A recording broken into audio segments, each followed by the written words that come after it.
횡령배임이거든요. 예. 횡령배임이 이제 형량이 그렇게 많지 않다는 말씀은 뭐에 나온 얘기냐면 횡령배임 같은 기본 재산죄입니다. 예. 재산에 관한 죄는요 가장 중요해 양형에서 가장 중요해 그 돈을 갚으면 돼요. 예를 들어서 내가 회사 돈을 1,000억을 꿀꺽 해서 도박을 했다고 칩시다. 물론 죄질이 안 좋죠. 내가 다른 건물 팔아가지고 1,000억을 회사에다 채워넣으면 됩니다. 예. 사기 3,000억 했다고 칩시다. 3,000억 피해자들 다 변제하면 돼요. 아. 그런다고 무죄가 되는 건 아닌데 형량이 줄어들죠. 그러니까 이렇게 원상 회복을 시킨 그렇죠. 거를 상당히 정상 참작을 해준다. 그렇죠. 이거죠. 재산범죄에 관한 거는요. 예. 재산을 이제 환수해서 피해를 보전하면 되는 건데 이재용 부회장은 뇌물입니다. 예. 그리고 일단 검찰이 그 한 어떤 영장 범죄 사실의 액수가 전부 다 인정된다라고 가정을 하면 400억이에요. 물론 뇌물을 준 사람은 받은 사람에 비해서 형량이 약한 건 맞는데 그래도 만약에 400억의 뇌물 공여가 전부 다 유죄로 인정된다 하게 되면 그렇게 되면 형량이 엄청나게 나올 거예요. 뭐 예. 횡령이나 배임처럼 이게 전부 다 뭐 피해를 변제했으니까 봐줘 이게 안 되거든요. 아. 그래서 아마 이재용 부회장도 굉장히 고민일 거고 삼성 측이 지금 아마 이 특검 같은 경우에 3개월 내에 재판을 끝내야 되는데 아마 그 3개월의 1심 재판 과정에 삼성이 운명이 걸려있다고 봐도 과언은 아닐 거예요. 그래서 지금 이재용 부회장은 굉장히 고쳐. 삼성의 총수, 사실상 총수인 이재용의 운명은 정말 걸려있다. 그렇죠. 그렇게 볼 수 있겠네요. 그리고 지금 저희 제작진이 조금 전에 네. 보여드렸는데 정말 이 재계 황태자에서 이 수감자로 바뀌면서 얼마나 많은 것이 바뀌는지 좀 김태현 변호사님이 정리 좀 해주시죠. 네, 뭐 이제 왼쪽에 뭐 화면 보시면요. 지금 왼쪽에 있는 것이 이재용 부회장, 그 재벌 3세 평소의 생활일 거고, 저건 뭐 제가 소개를 안 들어도 뭐 다 이해는 하실 거고요. 예. 오른쪽에 이제 수감자의 생활인데, 독방도 1.9평입니다. 이재용 부회장 한남동 저택 뭐 300평이라고 하고요. 300평에서 1.9평이니까 거의 뭐 네. 150분의 예. 1보다 더 작은 그렇죠. 면적으로 줄어드네요. 시가는 40억에서 한 260만 원 정도로 예. 줄어든 거고요. 옷도 이재용 부회장 당연히 뭐 비싼 거 입지 않겠습니까? 예. 보시면 한 500만 원 정도 최고급 원단 사용한다. 저런 거 어떻게 하셨을까요? 예, 근데 수의하고 흰색 운동화는 36,000원이라고. 예. 원래 평소에 저 고기 같은 거 즐겨 먹는다고 하는데 수감자 저 구치소에서 주는 밥은 한 끼에 이제 1,400원 정도 원 거라고 하거든요. 예. 그리고 평소에는 저렇게 국내외는 종횡무진 다니겠죠. 예. 근데 수감자가 되면 하루 면회가 한 번에 10분씩으로 제한된다. 뭐 이렇게 되는데 저 이제 면회 같은 경우는 하루 한 번 10분 되는 거는 이제 가족들이나 일반인들. 예. 근데 이제 변호사 면회는 시간 제한이 없고 무제한이죠. 그래서 소위 그 무슨 집사 변호사 집사 이런 얘기가 변호사 나온 얘기가 거죠. 나온 예. 서영 소장님, 네. 근데 면회에 있어서 그렇게 제한되는데 처음 만난 사람이 최지성, 그러니까 사실상 삼성의 인재라고는 최지성 실장이었다고 하네요. 무슨 얘기를 했을까요? 그렇죠. 모처럼 그 법이 만인 앞에 평등한 것을 보여줬는데요. 그 예. 1조 원의 재산을 가진 이재용 부회장도 결국 1,400원짜리 관식을 먹을 수밖에 없는데 아마 제일 먼저 달려간 사람이 최진성 그 미래전략실 실장인데 예. 가기 전에 미래전략실 임원들하고 대책회의를 하고 나서 5시간 만에 그 득달같이 달려갔는데 아마 두 가지 얘기를 했을 것 같다는 생각이 듭니다. 하나는 삼성의 최고 경영자가 없기 때문에 최고 의사결정을 누가 할 것인가에 대한 비상경영 체제에 대한 이야기를 주로 나눴을 것 같다는 생각이 들고요. 예. 또 하나는 구속돼 있는 상태지만 대통령의 뇌물죄 문제, 특히 삼성물산과 제일모직 인수합병 문제라던가 삼성생명의 지주회사 전환 문제에 대해서 대통령과 독대했을 때 최순실에게 거액을 지원한 대가로서 이런 것을 부탁하지 않았냐라는 문제에 대해서 특검에서 계속 수사를 할 거기 때문에 이런 특검 수사에 대한 대비, 법률적 조력을 하지 않았겠냐. 이 두 가지 문제에 대한 주로 이야기들이 나눴을 거라는 생각이 드는데 아마도 제가 볼 때는 짧은 10분간의 면회 속에서 이 많은 산적한 현안들을 다룰 수 있을지는 앞으로 이재용 부회장의 법리적 대응을 통해서 또 삼성이 이 위기 관리를 어떻게 극복해서 다시 한번 글로벌 기업으로 거듭나는지 지켜볼 대목인 것 같다는 생각이 듭니다. 영장이 두 번째 청구됐을 때 법률 전문가들은, 최소한 법률 전문가들은 이게 국민적 눈높이에서 봤을 때는 두 번째 영장은 발부되겠지라고 보는 분들이 좀 있었던 반면에 법률 전문가들은 물론 이제 삼성 쪽의 그 여러 가지를 이해하고 있는 분들은 이게 한 건 한 건으로는 한 구멍이 있는 것이 많아서 그러니까 이를테면 뭐 뇌물을 줬다 그리고 특혜를 받았다는 시점도 앞뒤가 잘 안 맞고 그래서 저렇게 영장이 발부 안 될 거라고 두 번째도 안 될 거라고 생각했던 분들이 법률 전문가 중에 훨씬 많았다고 하는데 결론적으로는 영장이 발부돼서 이렇게 영화의 몸이 됐습니다. 그런데 이재용 부회장이 가 있는 서울구치소 연정님 여기 네. 지금 워낙 그 핵심 멤버들 VIP급들이 많아서 이게 무슨 구치소가 아니라 구치텔이라는 말도 나온다는데. 네, 지난번 이제 옛날에 삼성 비자금, 대선 비자금 예. 그때도 보면 뭐 대기업 총수들이 뭐 줄줄이 구속이 됐고, 예.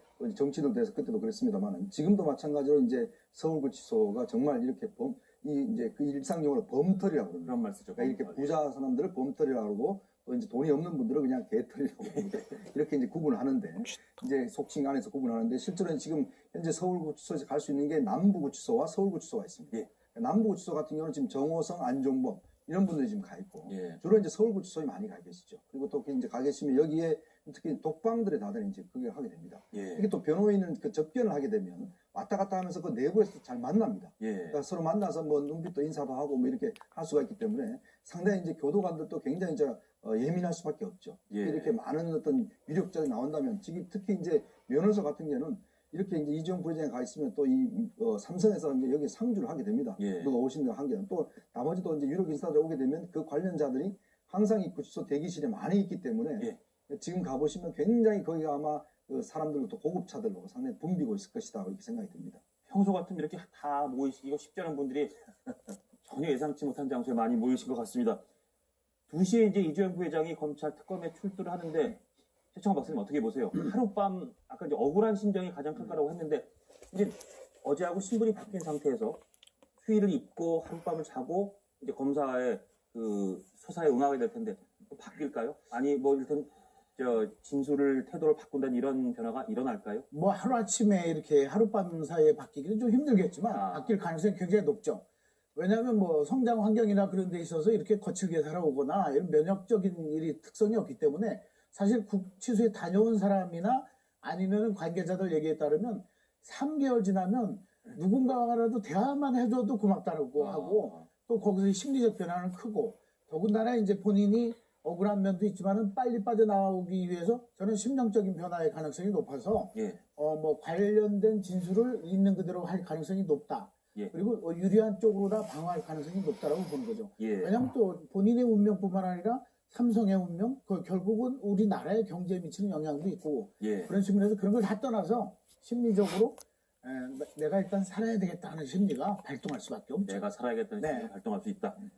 알겠습니다.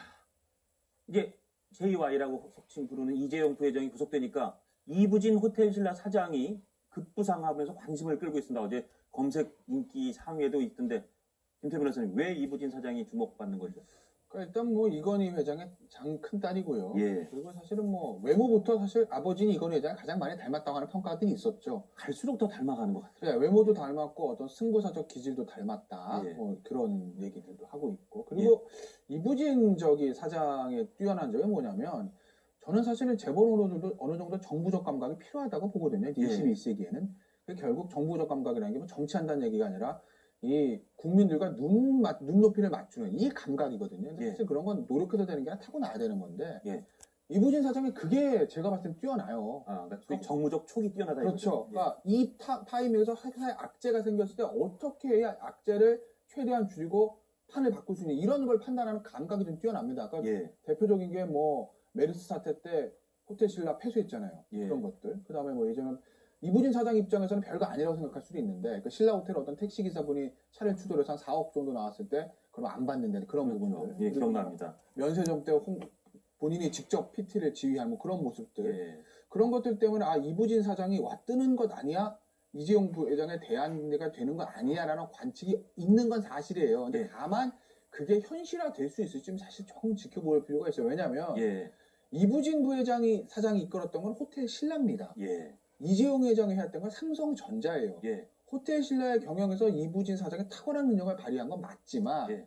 호텔 신라 회사와 삼성전자 엄연히 다른 회사거든요. 예. 국내에 있는 호텔 체인과 글로벌 회사의 경영에 있어서의 어떤 그런 것들은 너무나 차이가 나는 것이기 때문에 과연 이부진 사장이 바로 떠서 이 삼성을 접수할 수 있을까? 글쎄요. 그래서 아마 적으로 좀 그 삼성 측에서도 이부진 사장의 역할로는 정말 잘 모르고 하는 소리다. 가능성은 제로다라는 게 삼성 쪽에서 나오는 이야기일 수도 있다. 지분 관계로 봐서도 상당히 어렵다는 얘기인데 서영호 선생님 그래도 네. 외신에서도 이부진 사장 역할을 주목하는 그런 그 분석 기사가 나오더라고요. 네, 결과적으로 삼성 내에서는 삼성발 남매나는 없을 것이다라고 하는데 예. 외신에서 왜 그런 얘기가 나오냐면 이부진 그 호텔신라 사장이 예. 아마도 그 호텔신라를 맡으면서 주가가 3배 이상 뛰고 예. 특히 현대와 함께 컨소시엄으로 인수한 면세점을 단 1년 만에 흑자로 돌렸습니다. 예. 또 희한하게 이번 이재용 부회장이 구속되자마자 홀텐신라의 주가가 장중에 8% 전체 전일 대비 한 2.6% 상승했다고 합니다. 그래서 예.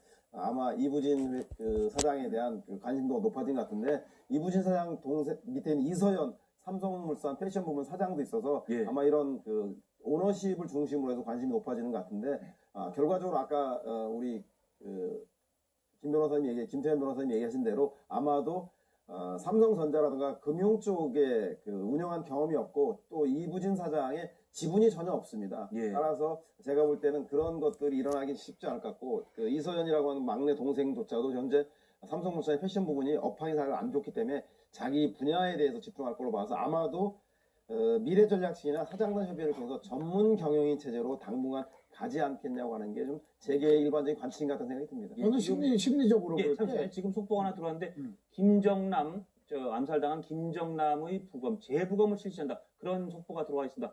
다음 코너인 김정남 관련된 이야기에서 그 얘기 들어온 속보를 계속 다루게끔 최철 박사님 간단히 말씀 정리해 네. 주시죠. 예. 그 가능성이 있는 게 뭐냐면 물론 예. 삼성전자 지분은 이부진이 없지만 리틀 이건이라 하면서 엄마가 홍나희 여사가 0.8%를 가지고 있잖아요. 예. 근데 이건희 회장이 만약 돌아가시게 되면 그 지분이 3.4%예요.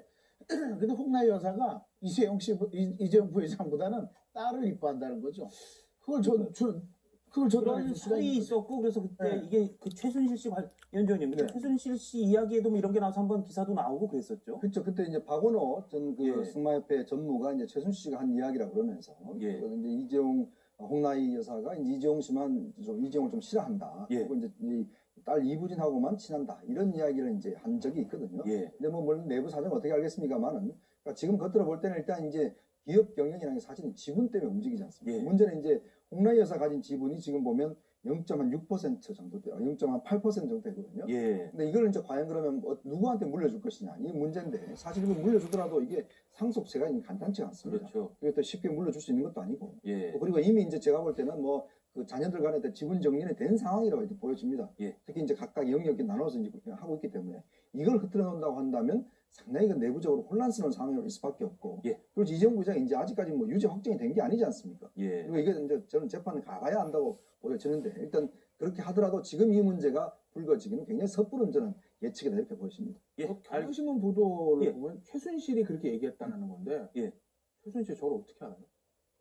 최순실 씨도 그냥 그러니까요. 그러니까요. 그랬을 수 있다. 아니 최순실이가 홍나희 여사 만난 적 있습니까? 그거 보도 나온 적도 없잖아요. 그러니까 예. 최순실이 어저 주소 듣고 저런 얘기를 하는 건데 저게 사실 시중에서 좀 떠돌았던 얘기예요. 이제 뭐 찌라시 같은 데서 그건 저도 기억이 나요. 그걸 그죠 찌라시 보셨죠? 예. 그 찌라시 최순실이 읽고 박원호 씨한테 얘기한 거 아닌가? 최순실이 홍나희 여사를 만났다는 지금 정황이 있었으면 진작 특검에서 나왔을 거야. 그렇지 않습니까? 예. 만났으면 특검에서 야 딱 걸렸어. 최순실 씨가 홍나희 여사 만났어? 이거 뇌물 맞는 거 아니야? 뭐 이렇게 나올 텐데 그거 전혀 없는 거 보면 최순실 씨가 홍나희 여사 만난 적이 없는 건데 어서 주소 듣고 말씀하신 거지 보이거든요. 저 설은 상당히 사실 가능성이 낮다는 김태현 변호사의 분석을 마지막으로 이 코너는 여기서 마치고요. 서영 소장님 여기서 인사드리고 다음 신문 보시러 같이 가시겠습니다.